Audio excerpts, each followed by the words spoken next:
ಇತಿಹಾಸ ಪ್ರಸಿದ್ಧ ದಕ್ಷಿಣ ಕನ್ನಡ ಜಿಲ್ಲೆಯ ಪುತ್ತೂರಿನ ಮಹಾಲಿಂಗೇಶ್ವರ ದೇವಸ್ಥಾನದಲ್ಲಿ ಮತ್ತೊಂದು ವಿವಾದ ಆರಂಭಗೊಂಡಿದೆ.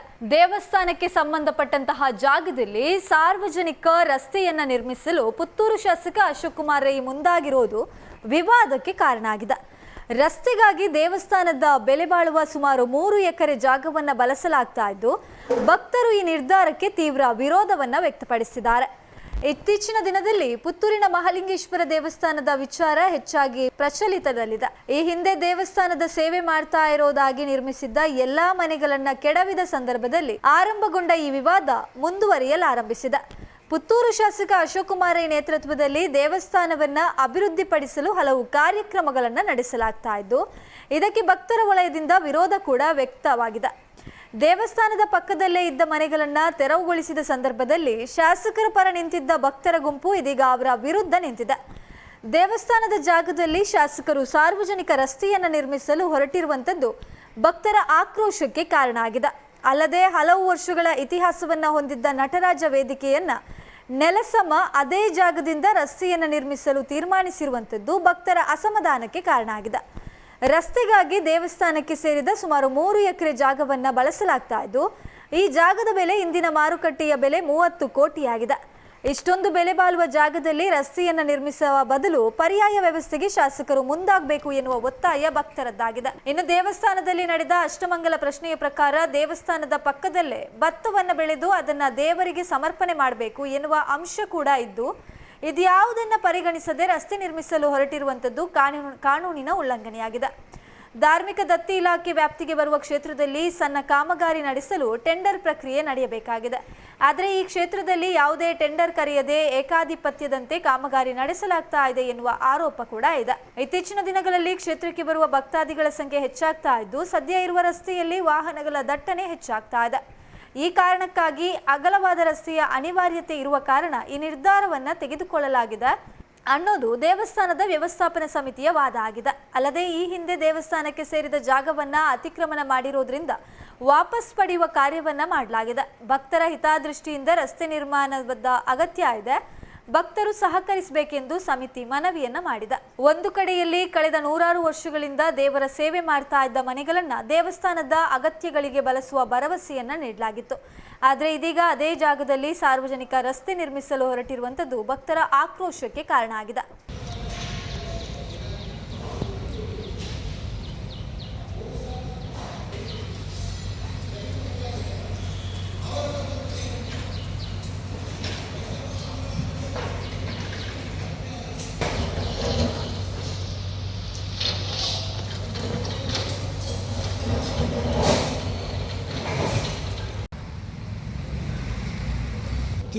ನಟರಾಜ ಜಾಗೆಯಲ್ಲಿ ನಮ್ಮ ಇಲ್ಲಿಂದ 3 ಕೋಟಿ ರೂಪಾಯಿ ರೋಡಿಗೆ ಪಾಸ್ ಆಗಿದೆ. 30 ಮೀಟರ್ ಅಗಲದಲ್ಲಿ ಈ ತಲೆಯಿಂದ ಸ್ಮಶಾನದವರೆಗೆ ರೋಡ್ ಕೆಲಸ ಆಗ್ತದೆ.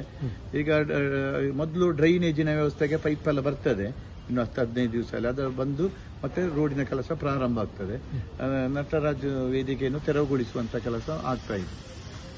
ಬೇರೆ ಪ್ಲಾನಿಂಗ್ ಅಲ್ಲಿ ಏನಾದ್ರು ರೋಡ್ ಮಾತ್ರ ಅಲ್ಲಿ ಮೊದಲು ರೋಡಿನ ಕೆಲಸ ಆಗ್ತದೆ. ಈಗ ಅಂದ್ರೆ ಈ ರೋಡ್ ಬಂದಾಗ ಅದು ಈಗ ಹೆಚ್ಚಿನ ವಾಹನಗಳು ರಥ ಬೀದಿಯಲ್ಲಿ ಹೋಗ್ತವೆ. ಮತ್ತೆ ನೋಡಿ, ಇಲ್ಲಿ ಯಾವಾಗಲೂ ಸೋಮವಾರ ಒನ್ ವೇ ಮಾಡ್ತಾರೆ. ಸೋಮವಾರ ಈ ಕಡೆಯಿಂದ ಬರ್ಲಿಕ್ಕೆ ಭಾರಿ ಕಷ್ಟ, ಅಂದ್ರೆ ಭಕ್ತರಿಗೆ ಅಷ್ಟು ಕಷ್ಟ ಆಗ್ತದೆ, ಬರ್ಲಿಕ್ಕೆ ಸಾಧ್ಯ ಆಗುದಿಲ್ಲ. ನಿಮಗೆ ಗೊತ್ತುಂಟು ಅದು. ಮತ್ತೆ ಅದರ ಬಗ್ಗೆ ಎಲ್ಲ ಮತ್ತೆ ನಾವು ಆಲೋಚನೆ ಮಾಡ್ತೇವೆ. ಇದು ರೋಡ್ ಅಲ್ಲಿ ಕನೆಕ್ಟ್ ಆಗ್ಲಿಕ್ಕೆ ಮೇನ್ ರೋಡ್ ಈಗ ಅಲ್ಲಿ ಸಂಕ ಹತ್ರ ಉಂಟಲ್ಲ, ಅಲ್ಲಿಂದ ಸ್ಮಶಾನ ಹತ್ರವರೆಗೆ ನೋಡಿ. ಅದಲ್ಲದೆ ಅಲ್ಲಿ 10-30 ಮನೆ ಉಂಟು ನೋಡಿ, ಅವರಿಗೆ ಈಗ ರೋಡ್ ಇಲ್ಲ. ಈ ರೋಡಿಗೆ ಆ ಮನೆಯವರೆಲ್ಲ ಸಂಪರ್ಕ ರಸ್ತೆ ಆಗ್ತದೆ ಅವರಿಗೆ. ಪ್ರಶ್ನಾಚಿಂತನೆಯಲ್ಲಿ ನೀವು ಅಲ್ಲಿ ಗದ್ದೆ ಮಾಡುವ ಅದು ನೋಡಿ, ಈಗ ಇನ್ನು ಸಭಾಭವನಕ್ಕೆ ಆದಷ್ಟು ಬೇಗ ಶಿಲಾನ್ಯಾಸ ನಡೀತದೆ. ಸುಮಾರು 15 ಕೋಟಿ ರೂಪಾಯಿ ವೆಚ್ಚದಲ್ಲಿ ಸಭಾಭವನ ಆಗ್ತದೆ. ಮಾಸ್ಟರ್ ಪ್ಲಾನರ್ ಎಲ್ಲ ರೆಡಿಯಾಗಿ ಈಗ ಟೆಂಡರ್ ಹಂತಕ್ಕೆ ಬಂದಿದೆ. ನಂತರ ಅದು ಸಭಾಭವನಲ್ಲಿ ಆದ ತಕ್ಷಣ ಇದನ್ನು ತೆರವುಗೊಳಿಸುವಂತ ಮಾಡಿ ನಂತರ ದೈವಜ್ಞರು ಹೇಳಿದಾಗೆ ಮುಂದುವರಿಸ್ತೇವೆ. ಬಾರ್ದ ಎನ್ನುವಂತ ಒಂದು ಚರ್ಚೆ ಆಗ್ತದೆ ಅದ್ರ ಬಗ್ಗೆ ನೋಡಿ, ದೇವಸ್ಥಾನದ ಜಾಗೆ ಈಗ ಸುಮಾರು 11 ಎಕರೆ ಜಾಗೆ ದೇವಸ್ಥಾನದ ಜಾಗೆ ನಾವು ಸ್ವಾಧೀನಪಡಿಸುವಂತಹ ಕೆಲಸ ಮಾಡಿದ್ದೇವೆ. ಅದು ನಮ್ಮ ವ್ಯವಸ್ಥಾಪನಾ ಸಮಿತಿ ಬಂದ ಮತ್ತೆ ಮಾಡಿದ್ದು ನಾವು. ಅದರ ನಂತರ ಈಗ ಇನ್ನೂ ಕೆಲವು ಜಾಗಗಳು ಬಿಟ್ಟು ಕೊಡ್ತಾರೆ, ಮಾತುಕತೆ ಮಾಡ್ತಾ ಇದ್ದೇವೆ, RTC ಎಲ್ಲ ತೆಗಿತಾ ಇದ್ದೇವೆ. ಅದಕ್ಕೆ ಅಳತೆ ಸರ್ವೆ ಕೆಲಸವೂ ಕೂಡ ಇನ್ನೂ ಆಗ್ತಾ ಇದೆ, ಇನ್ನೂ ಜಾಗೆ ಬರ್ತದೆ ಅಂತ ಹೇಳುವ ವಿಶ್ವಾಸ ನನಗಿದೆ. ಇದು ದೇವಸ್ಥಾನ ಜಾಗೆ ಅಂದ್ರೆ ನೋಡಿ, ಈಗ ಹಾಗಾದ್ರೆ ಇದು ಎದುರೇ ಇರುವ ಜಾಗೆ ದೇವಸ್ಥಾನದ, ಇದು ಸಾರ್ವಜನಿಕ ರಸ್ತೆ ಅಲ್ವಾ, ಪುರಸಭೆಗೆ ಸಂಬಂಧಪಟ್ಟ ರೋಡ್ ಇದು. ಹಾಗೆ ಇಲ್ಲಿ ಕೂಡ ಇದು ವ್ಯವಸ್ಥೆಗೋಸ್ಕರ ದೇವಸ್ಥಾನ ಜಾಗದಲ್ಲಿ ಹೋಗ್ತದೆ ಬರ್ತದೆ ಅಂತ ಹೇಳುವ ಅಷ್ಟೇ ಅಲ್ಲ, ಇದು ಇಲ್ಲಿ ನಮ್ಮೆಲ್ಲರ ಭಕ್ತರ ಅನುಕೂಲಕ್ಕೋಸ್ಕರ ಇಲ್ಲಿ ಮಾಡುದು. ನೋಡಿ, ಇಲ್ಲಿ ಅಗಲ ಮಾಡ್ಲಿಕ್ಕೆ ಬಿಡುದಿಲ್ಲ, ಸೆಂಟ್ರಲ್ ಗವರ್ಮೆಂಟ್ ಅಂತ ಹೇಳ್ತಾರೆ.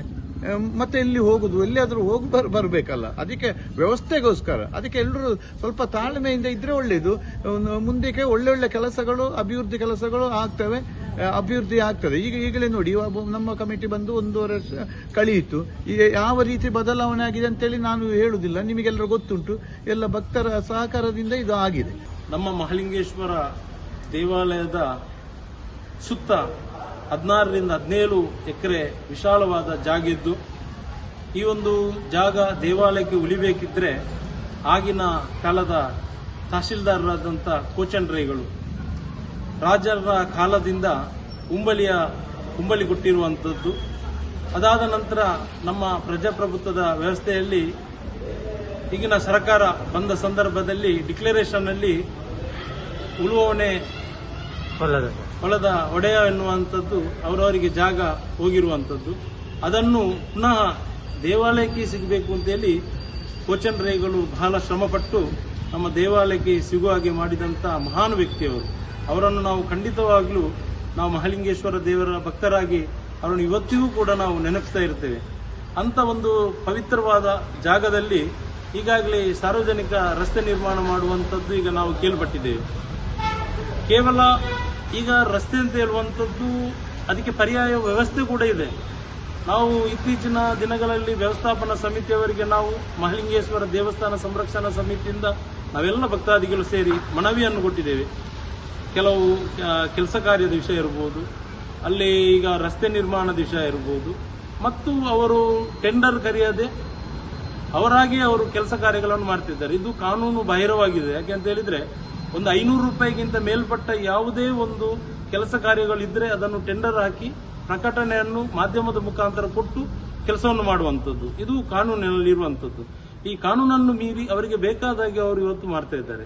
ನಾವು ಅದನ್ನೆಲ್ಲ ಮನಗಂಡು ನಾವು ಶಾಸಕರ ಗಮನಕ್ಕೆ ಕೂಡ ನಾವು ತಂದಿದ್ದೇವೆ. ಅವರಿಗೆ ಮನವಿಯ ಮುಖಾಂತರ ನಾವು ಇಂಥ ಕೆಲವೊಂದು ವಿಚಾರಗಳ ಬಗ್ಗೆ ನಾವು ಅವರಿಗೆ ವಿಮರ್ಶೆಯನ್ನು ಕೂಡ ಅವರಲ್ಲಿ ನಾವು ಮಾಡಿ ಈ ಒಂದು ರಸ್ತೆ ಬದಲಿಯಾಗಿ ಚರಂಡಿಯ ಮೇಲೆ ಒಂದು ಪಿಲ್ಲರ್ ಹಾಕುವ ಮುಖಾಂತರ ಫ್ಲೈಓವರ್ನ ಟೈಪಲ್ಲಿ ಒಂದು ರಸ್ತೆ ನಿರ್ಮಾಣ ಮಾಡಿದರೆ ಒಳ್ಳೇದಿತ್ತು. ಆಗ ನಮ್ಮ ದೇವಾಲಯದ ಜಾಗ ಉಳಿತದೆ ಅಂತೇಳಿ ನಾವೆಲ್ಲರೂ ಮನವರಿಕೆಯನ್ನು ಕೂಡ ನಾವು ಮಾಡಿದ್ದೇವೆ.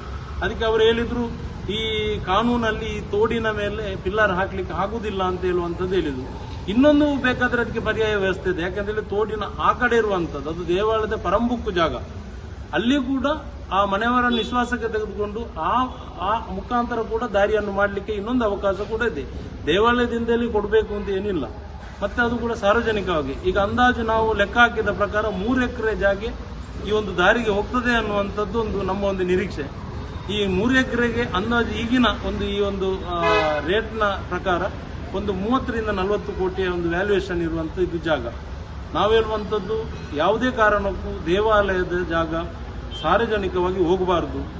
ಮತ್ತೆ ದೇವಾಲಯದವರು ಯಾವುದೇ ಒಂದು ವಿಚಾರ ಇದ್ರೂ ಕೂಡ ಭಕ್ತಾದಿಗಳನ್ನು ವಿಶ್ವಾಸಕ್ಕೆ ತೆಗೆದುಕೊಂಡು ಭಕ್ತಾದಿಗಳ ಅಭಿಪ್ರಾಯವನ್ನು ತೆಗೆದುಕೊಂಡು ಮುಂದಿನ ಹೆಜ್ಜೆಯನ್ನು ಅವರು ಇಡಬೇಕು ಅಂತ ಹೇಳುವಂಥದ್ದು. ಮತ್ತೊಂದು ನಮ್ಮ ಆರಾಧ್ಯ ದೇವರಾದ ಮಹಾಲಿಂಗೇಶ್ವರ ದೇವರಿಗೆ ಒಪ್ಪಿಗೆ ಇದೆ ಅಂತ ಹೇಳಿ ಪ್ರಶ್ನೆ ಚಿಂತನೆಯಲ್ಲಿ ಕೂಡ ಅದನ್ನು ಕೇಳಿಕೊಂಡು ಮಾಡಿದ್ರೆ ಬಹಳ ಉತ್ತಮ. ಇಲ್ಲವಾದಲ್ಲಿ ಇದು ಮುಂದಿನ ದಿನಗಳಲ್ಲಿ ಅವರಿಗೆ ಇದೊಂದು ತೊಂದರೆದಾಯಕವಾದಂಥ ಒಂದು ಕರೆಗಂಟೆ ಅಂತ ಹೇಳುವಂಥದ್ದು. ಇನ್ನೊಂದು ಈಗಾಗಲೇ ಈಗ ಭಕ್ತಾದಿಗಳು ಇಲ್ಲಿ ಲಕ್ಷಾಂತರ ಇದ್ದಾರೆ. ಮಹಾಲಿಂಗೇಶ್ವರ ದೇವರದು ಎಲ್ಲರೂ ಬರ್ತಾರೆ, ಭಕ್ತಿ ಮಾಡ್ತಾರೆ, ಸೇವೆ ಕೊಡ್ತಾರೆ, ಎಲ್ಲವನ್ನು ಮಾಡ್ತಾರೆ. ರಾಜಕೀಯದವರು ಕೂಡ ಬರ್ತಾರೆ, ನಾನು ವಿನ್ ಆಗಬೇಕು,